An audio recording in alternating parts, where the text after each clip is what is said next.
96.7 FM પર આકાશવાણીનું આ અમદાવાદ વડોદરા કેન્દ્ર છે. પ્રસ્તુત છે સાંપ્રત વાર્તાલાપનો કાર્યક્રમ. આજના કાર્યક્રમમાં આપ લાડલી મીડિયા એવોર્ડ મેળવનાર વરિષ્ઠ પત્રકાર શૈલેષ નાયકની મોલિન મુનશીએ લીધેલ મુલાકાત સાંભળશો. સાંપ્રત વાર્તાલાપનો કાર્યક્રમ સાંભળતા સૌ શ્રોતા મિત્રોને મૌલિન મુનશીનો નમસ્કાર. કેમ છો મિત્રો, આજના કાર્યક્રમમાં એક સરસ મજાના મહેમાનને બોલાવ્યા છે. શૈલેષ નાયક વરિષ્ઠ પત્રકાર છે ગુજરાતના, એ મારી સાથે છે.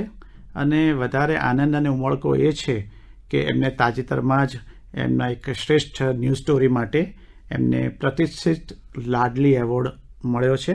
તો એ માટે શૈલેષભાઈ આપને ખૂબ ખૂબ અભિનંદન અને આકાશવાણી સ્ટુડિયોઝમાં આપનું સ્વાગત છે. આભાર મૌલિનભાઈ. શૈલેષભાઈ, આપ કહેશો કે જે આ લાડલી મીડિયા એવોર્ડ દર વર્ષે આપવામાં આવે છે, તો એ શું છે? લાડલી મીડિયા એવોર્ડ છે એ મુંબઈ થાણેમાં પોપ્યુલેશન ફર્સ્ટ નામની એક સંસ્થા છે કે જે મહિલાઓ ઉપર કામ કરી રહી છે અને એ યુનાઇટેડ પોપ્યુલેશન ફંડના સહયોગમાં આ એવોર્ડનું આયોજન કરે છે. ભારતની જુદી જુદી લેંગ્વેજમાં એટલે ભાષાઓમાં કામ કરતા પત્રકારો માટેનું અને એમને સન્માનવાનો આ એક કાર્યક્રમ હોય છે, જેમાં ન્યૂઝ સ્ટોરી, ફીચર રાઇટિંગ હોય, ટેલિવિઝન ક્ષેત્રના ન્યૂઝ હોય, ન્યૂઝ સ્ટોરી હોય કે જે લોકો બ્લોગર હોય એ લોકોમાંથી સર્વશ્રેષ્ઠ એ જે જ્યુરી મેમ્બર પસંદ કરે એ વાત, એ સ્ટોરીને, એ ફીચરને લોકો એવોર્ડ આપીને જે તે પત્રકારોનું સન્માન કરતા હોય છે. અને છેલ્લા 14 વર્ષથી આ એવોર્ડ સમારોહનું એ લોકો આયોજન કરતા હોય છે. જી, આપને આ વખતે એવોર્ડ મળ્યો, બરાબર છે, તો એ આપની કઈ ન્યૂઝ સ્ટોરી માટે મળ્યો એની વાત કરશો? આપણે ગુજરાતમાં કચ્છ જિલ્લો આવેલો છે. કચ્છ જિલ્લામાં કુકમા નામનું ગામ છે. એ ગામમાં એક મહિલા રહે છે, રાજીબેન કરીને. રાજીબેન આમ તો વિધવા મહિલા છે, પણ ગામમાં રહીને એમ આપણે વિચારીએ કે એક વિધવા મહિલા 2 બાળકો સાથે શું કરશે, હવેની જિંદગીનું શું? પણ એ મહિલા હિંમત હાર્યા વગર એને વિચાર્યું કે હવે હું શું કરી શકું છું. એ બેનની પાસે હુન્નર હતો વણાટકામનો. વણાટકામ ઘણા બધા કરે છે, પણ આ રાજીબેને કંઈક જુદું વિચાર્યું. રાજીબેને પ્લાસ્ટિક વેસ્ટમાંથી વણાટકામ જે એમની આવડત હતી એ પ્લાસ્ટિક વેસ્ટને પણ વણાટકામમાં વણી લીધું અને કાપડની સાથે પ્લાસ્ટિકને એડ કરીને જુદી જુદી પ્રોડક્ટ્સ એમણે તૈયાર કરી. આ પ્રોડક્ટ્સ તૈયાર કરી બજાર સુધી પહોંચ્યા પછી એમનું આ હુન્નર એટલું તો આગળ વધ્યું અને પહોંચ્યું કે છેક લંડન સુધી એની ખ્યાતિ પ્રાપ્ત થઈ. અને લંડનથી વિદેશી મહિલાઓ એમની પાસે આ વણાટકામની કળા શીખવા આવ્યા. એટલું જ નહીં, લંડનમાં પણ આ રાજીબેનનો વર્કશોપ યોજાયો. કેવું પડે, ગુજરાત માટે ગૌરવ છે. હા, ગુજરાત માટે ગૌરવની વાત છે કે રાજીબેન પાછા 2 ચોપડી ભણેલા છે. એટલે એવું તો છે ને કે બહુ ભણેલા ગણેલા હોય, પણ એમની પાસે જે હુન્નર હતું એ હુન્નરની આ પરખ થઈ. એ જેમ આપણે કહીએ છીએ ને હીરાની પરખ, અને એ પરખ ભારત સરકારે પણ જાણી અને એમને ગયા વર્ષે રાષ્ટ્રપતિ એવોર્ડથી પણ સન્માન કરવામાં આવ્યું. એવી આ કચ્છની એક નાનકડા ગામની મહિલા, મને એમ લાગ્યું કે આ મહિલાની વાતો અન્ય મહિલાઓ માટે પણ પ્રેરણાદાયી છે. માત્ર આ મહિલા એનું પોતાનું જ આર્થિક ઉપાર્જન કરીને બેસી રહ્યા એવું નથી, પણ એ મહિલાએ ગામની આજુબાજુની 35 જેટલી મહિલાઓને એમના ત્યાં રોજગારી આપી. માત્ર એમના કચ્છની જ વાત નથી કરતો, પણ વિદેશની મહિલાઓને પણ રોજગાર કેવી રીતે કમાવાય, મેળવવાય એની શીખવ્યું એમણે એમના હુન્નરથી. અને વિદેશની મહિલાઓ પણ એમના થ્રુ આજે 2 પૈસા કમાઈ રહી છે. એવા આ કચ્છના 2 ચોપડી ભણેલા રાજીવબેનની વાત મને લાગી કે લોકો સુધી પહોંચાડવા જેવી છે, અને મેં એમની મુલાકાત લઈ અને એમની વાત રજૂ કરી. એ વાતને, એ જે ફીચર મેં બનાવ્યું હતું એને જ્યુરીએ પસંદ કર્યું અને એના આધારે મને આ લાડલી મીડિયા એવોર્ડ હમણાં ગયા અઠવાડિયે જ એનાયત થયો. એ એવોર્ડ મુંબઈના થાણેમાં હતો. જાણીતા અભિનેત્રી રેણુકા સહાણે અને ઇન્ડી પોપ સિંગર સુનિતા રાવના હસ્તે આ એવોર્ડ મને એનાયત થયો. ખૂબ ખૂબ અભિનંદન શૈલેષભાઈ, તમને આટલો સરસ પ્રતિષ્ઠિત એવોર્ડ મળ્યો. અને અમારા માટે ને ગુજરાત માટે પણ ગૌરવની વાત છે કે ગુજરાતને તમે એક રાષ્ટ્રીય કક્ષાએ આજે એક મહિલાની વાત હતી એ રજૂ કરી. શૈલેષભાઈ, તમે ત્યાં જઈને ઇન્ટરવ્યુ કર્યો હશે કચ્છમાં જઈને, તો આ 2 ચોપડી ભણેલા છે, તો એમણે આટલું બધું નેટવર્ક કઈ રીતે વિસ્તાર્યું, કે કઈ રીતે ટ્રેનિંગ લીધી? એકચ્યુઅલી એવું હતું કે રાજીવબેન જે છે એ રાજીવબેનના ફાધર પણ વણાટકામ સાથે સંકળાયેલા હતા. રાજીવબેન એ જોતા, હવે આપણે સમજીએ છીએ કે ગુજરાતમાં ઘણા એવા અંતરિયાળ વિસ્તારો છે કે જ્યાં મહિલાઓને એટલું બધું બહાર ખુલીને નથી આવી શકતા. રાજીવબેનના કિસ્સામાં કદાચ એ જુદું બન્યું કે રાજીવબેન જોતા કે બી વણાટકામ મારા ફાધર કરી રહ્યા છે, મારા કાકા કરી રહ્યા છે, તો એમને પણ એક હતું કે હું પણ કરું.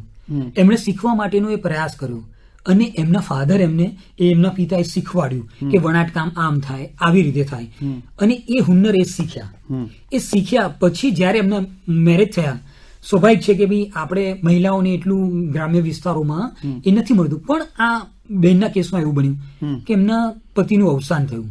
અવસાન થયા પછી હવે એ શું કરે, ત્યારે એમના ફાધરે અને એમના ફેમિલીએ જે શીખવાડેલી આ કળા હતી વણાટકામ, એ એમને કામમાં લાગ્યું અને એ ધીરે ધીરે કરીને ભુજમાં કુકમા ગામમાં ધીરે ધીરે પ્લાસ્ટિક વેસ્ટમાંથી કેવી રીતે જુદી જુદી પ્રોડક્ટ બનાવાય, સમજો કે ટેબલ મેટ છે, બેગ છે, મોબાઈલ મૂકવાના એ પોકેટ છે, એ એક પછી એ બનાવતા ગયા અને એ બનાવતા ગયા ધીમે ધીમે લોકોને ખબર પડતી ગઈ અને ધીમે ધીમે એમની સુવાસ આસપાસમાં પ્રસરતી ગઈ અને ધીમે ધીમે એ આગળ વધ્યા.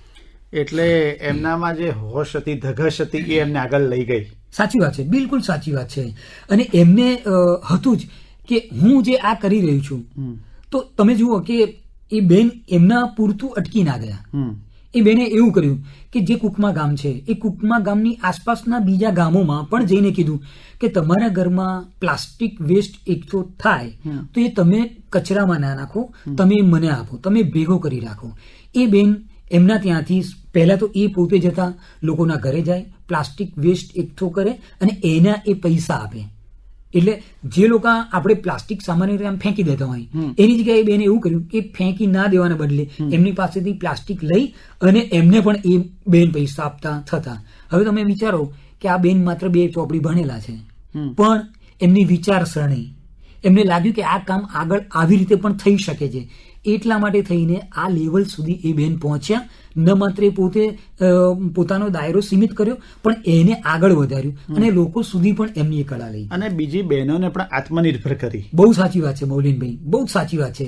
આપણે વિચારીએ કે મેં તમને પહેલા પણ કીધું, મને એમ થાય કે લંડનના બહેનો અને એ રાજીબેનના ત્યાં હશે તો કેવી રીતે કન્વર્ઝેશન, એટલે સંવાદ કેવી રીતે સાંધ્યો હશે, આપણને એમ થાય. પણ એક વસ્તુ છે કે જ્યારે 2 અલગ અલગ ભાષાવાળા ભેગા થતા હોય તો તમે માત્ર એક સ્માઇલ આપો ને તો સ્માઇલમાં ઘણી બધી તમે કમ્યુનિકેશન સમજી શકો છો. હું માનું છું ત્યાં સુધી રાજીવબેનના ત્યાં પણ જયારે આ વિદેશની 7-8 મહિલાઓ આવેલી તો એમને એ રીતે જ સંવાદ સાધ્યો.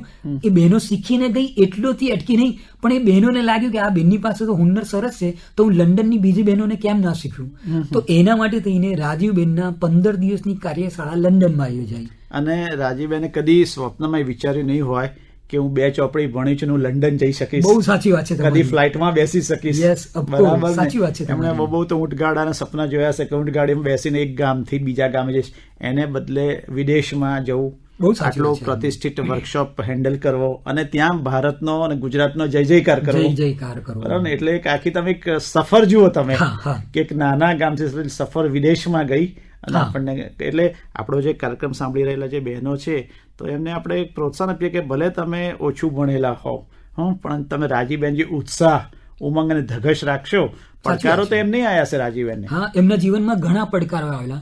મેં જયારે એમની સાથે વાત કરી તો એમણે કીધું કે અમારું આ ગામ છે એક બહુ નાનું ગામ છે, એ ગામમાંથી તમે શું કરી શકો, અથવા તો એ ગામમાં પણ મહિલાઓને જ્યારે ઘરની બહાર નીકળવા માટે પણ મુશ્કેલી સર્જાતી હોય અથવા તો બહુ એટલું બહાર નીકળી ના શકતી હોય, એવા સમયમાં આ રાજીવબેને કેટલી હિંમત સાથે એમનો હોંસલો કેટલો બુલંદ કર્યો હશે. અને પછી એ બેન બહાર નીકળ્યા, પોતે વિધવા હતા, એ પણ વિચાર્યા વગર એ પણ એમને બાઉન્ડ્રી તોડીને બહાર નીકળ્યા. એ આજે નીકળ્યા, એમણે એવું વિચાર્યું નહીં કે મને આમ થશે તેમ થશે, છતાં પણ પડકારોનો સામનો કરીને બહાર નીકળ્યા તો એ આજે કંઈક એચીવ કરી શક્યા છે, કંઈક સફળતા મેળવી શક્યા છે.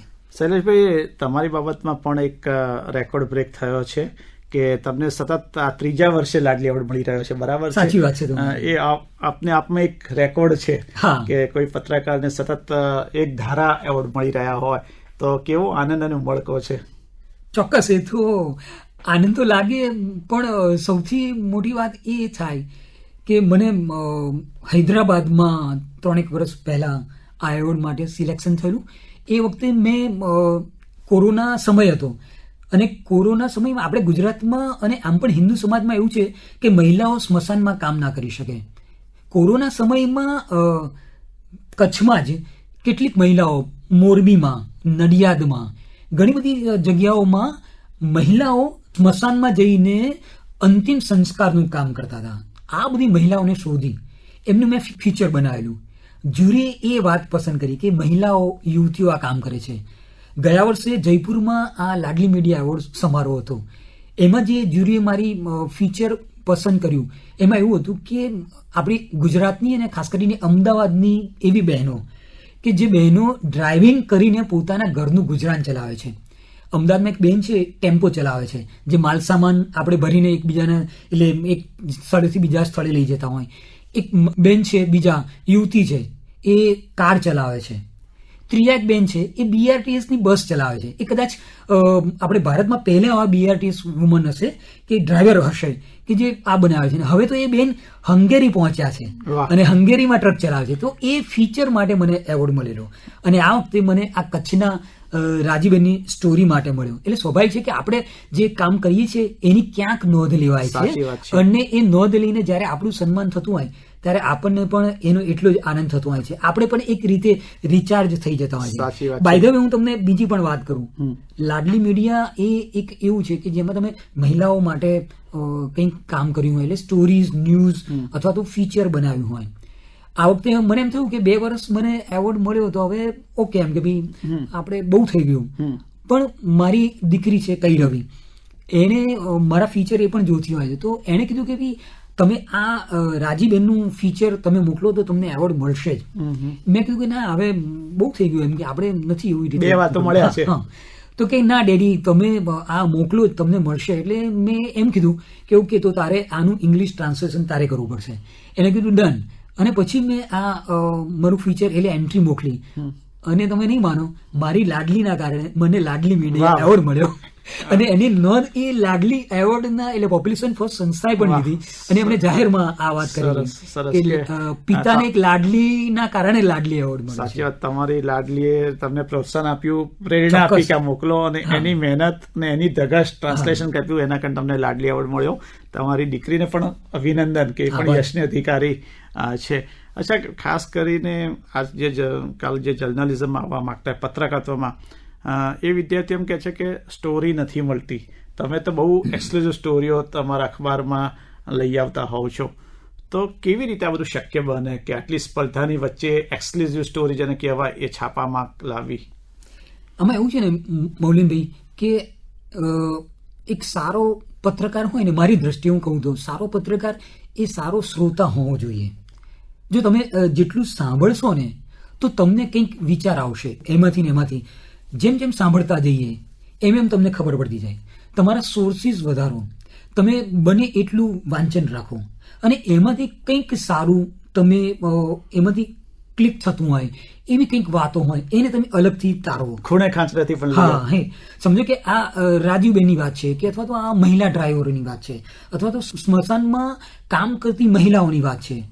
તો એ હું કદાચ અમદાવાદમાં સીમિત રહું, મારો દાયરો સીમિત રાખું, તો મને એ ગામડાઓ સુધી હું પહોંચી જ નથી શકતો.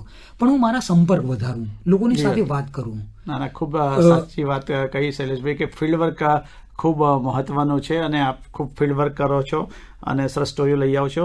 ફરી એકવાર આપને આ જે લાડલી મીડિયા એવોર્ડ મળ્યો તેના માટે ખૂબ ખૂબ અભિનંદન. આપ આપનો સમય કાઢીને આકાશવાણીમાં આવ્યા, અમારા શ્રોતા મિત્રો સાથે વાત કરી, તે માટે આપનો ખૂબ ખૂબ આભાર. આભાર મૌલિનભાઈ, આકાશવાણીનો પણ આભાર માનું છું. આપ હમણાં જ સાંભળી રહ્યા હતા લાડલી મીડિયા એવોર્ડ મેળવનાર વરિષ્ઠ પત્રકાર શૈલેષ નાયકની મૌલિન મુનશીએ લીધેલ મુલાકાત.